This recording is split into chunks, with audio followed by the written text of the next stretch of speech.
years of my life was in that house. You break in and just like that, burn it to the ground. You have no idea what you've done. No idea what it means to have an attachment to a place like that for so long. 40 years of memories. 40 years of junk. I was thinking about rebuilding, wondering how I was going to get rid of all that crap. You did me one hell of a favor. For a brick house at some place. What kind of accelerant did you use? Next time I retaliate, I'm not gonna be so nice.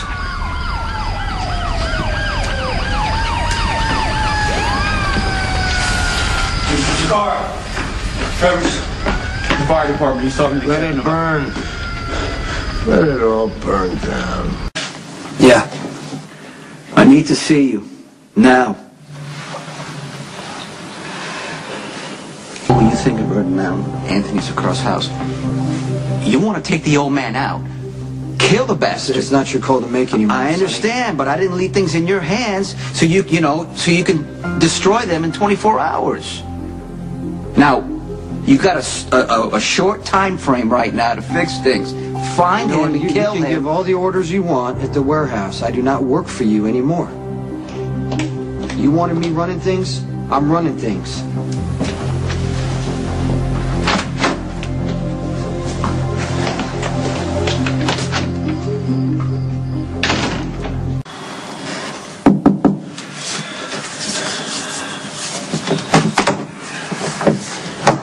Hi. I know. I should have called. No, that's okay. I'm always glad to see you.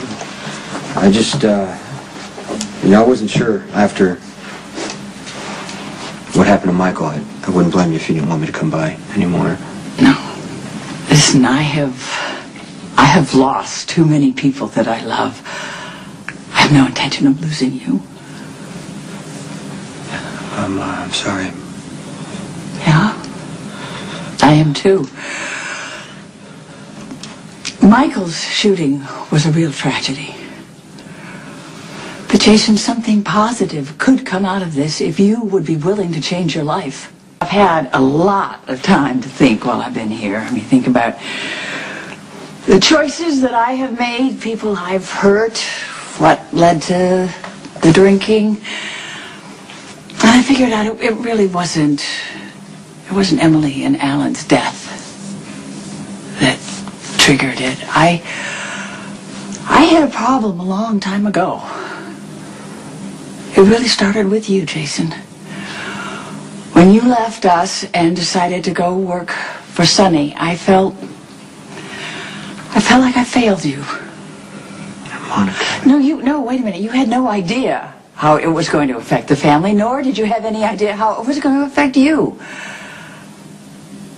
But Sonny did. Sonny knew, and he preyed on your innocence, and he turned you into somebody that we barely even recognized. Sonny warned me. I don't have any excuses. I'm the one who made the decision all the way down the line. Okay, now you've had enough life experiences to know that working for Sonny has brought you nothing but heartache and pain. Now, you can't go back and redo the past, but you sure as hell can make better choices for the future. Jason, get out of the mob now, before it destroys you like it has Michael.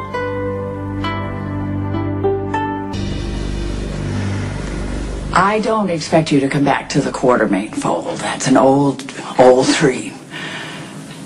But you could start a new life without any obligation to Sonny.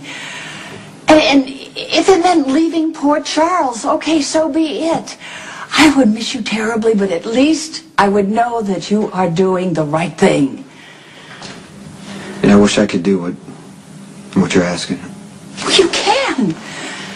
Jason, you can do it. You're smart, you're capable. Walk away from Sonny and don't look back. Sonny left the business. I agreed to take over. What? Why would you do that? Doesn't matter. Oh, no, it matters. It matters a lot to me. I'm your mother, Jason. I want to know why you would choose to stay in a business that put Michael in a coma. And you learned from that. I saw you right here. I saw you grieve for that little boy. How in the hell can you turn that grief into making the worst possible, most destructive choice? Don't owe Sonny a damn thing. I'm not doing this for Sonny.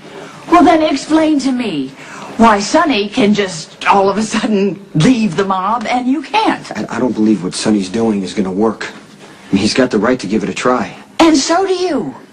I'm not going to lie to myself.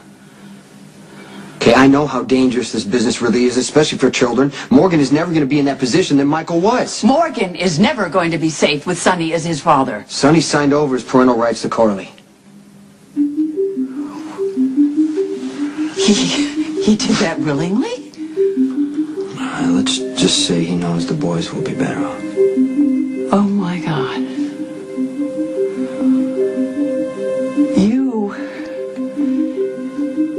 You have agreed to take over that business on the condition that Sonny stay out of Morgan's life. You're doing this to save a little boy's life, aren't you? I just wanted to tell you in person that I'm running things now. I would understand if you didn't want me to stop by anymore. Oh, Jason. Jason. My God. No matter how wrong you are my son. And I love you.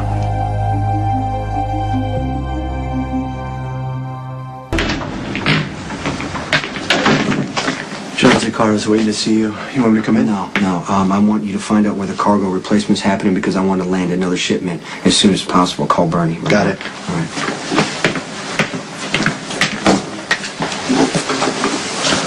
It's a pretty brave move, doing what you did. Setting fire to my father's place and sticking around to watch it burn. Now, you blow up another one of my freighters, you're going to lose a lot more than your house. I don't want a war with you. Then get your father under control. I can convince my father to back down before somebody else gets hurt, but I need your word that nothing else is going to happen to my family. Trevor and Rick are trying to convince my father to escalate. They're trying to see this as an opportunity to create a power base in Port Charles. If you let them provoke you, you'll be starting a war you might not be able to finish. I chose to warn him once. If Anthony leaves me alone, I'm going to leave him alone. If not, I'm going to take appropriate action. You know, you could be the one that ends up dead. You know what? I got nothing to live for.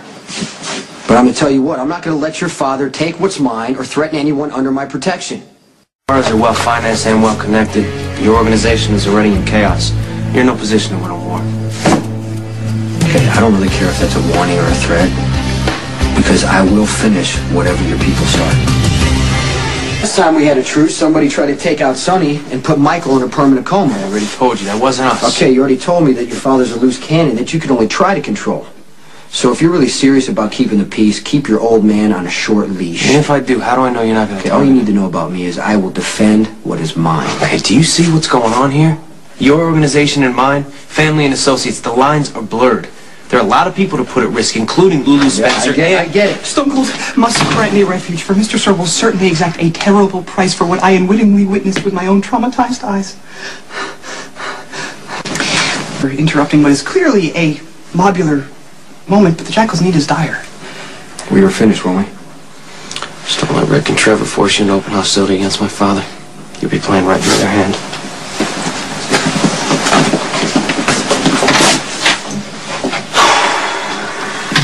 The Son of Darkness sounds ominous. If the Jackal's arrival undermined a peace accord, Tell me what happened. Pardon?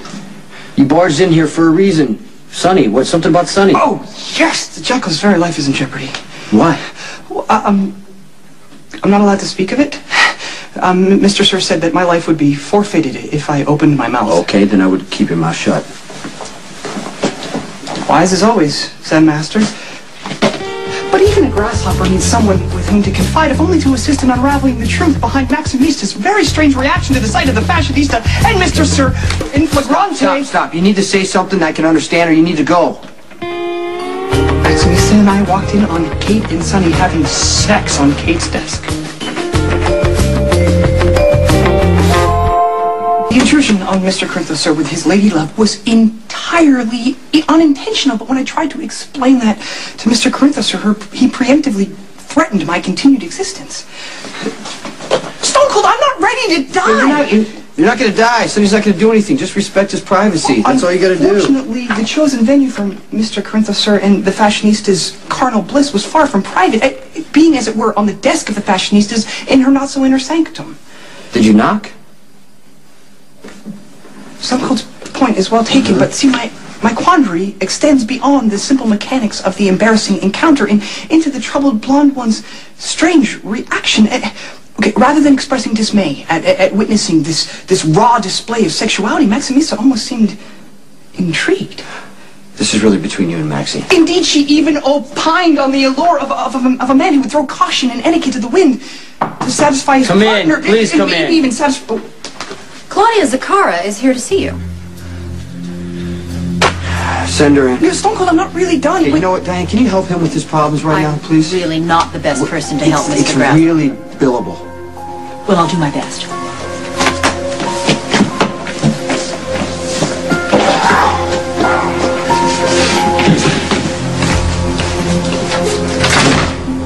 By now, I imagine you've received a peace offering from my family. Don't believe it.